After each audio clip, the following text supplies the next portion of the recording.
Before anything else, feel free to like or share this video, and please don't forget to subscribe.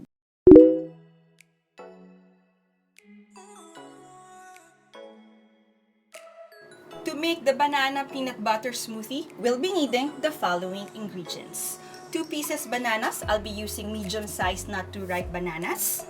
180 ml almond milk, I'll be using unsweetened original flavor almond milk.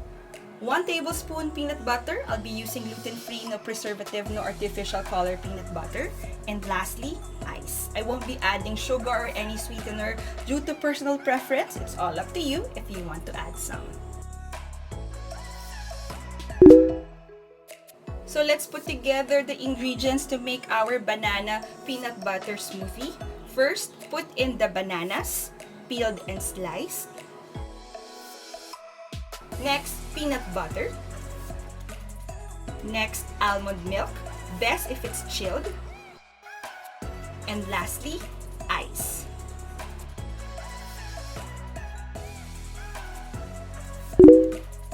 It's smoothie time! Are you ready? Let's make the banana peanut butter smoothie.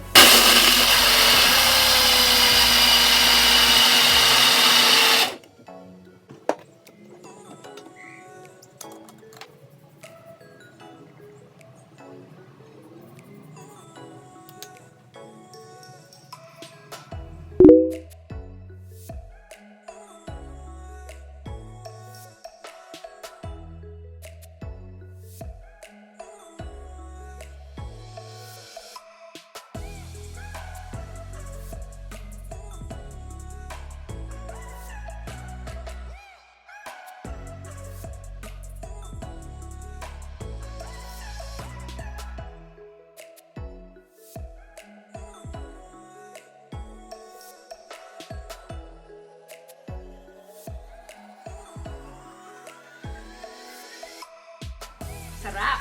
Yummy! So there you have it, the banana peanut butter smoothie. If you have any questions, suggestion, collab or product feature, please comment down below, or you can send me a private message through my Facebook or Instagram. Please feel free to like and share this video, and most importantly, please don't forget to subscribe, hit the bell button to get notified for new uploads. So there you have it. Thank you so much for watching. Till the next video. Bye-bye.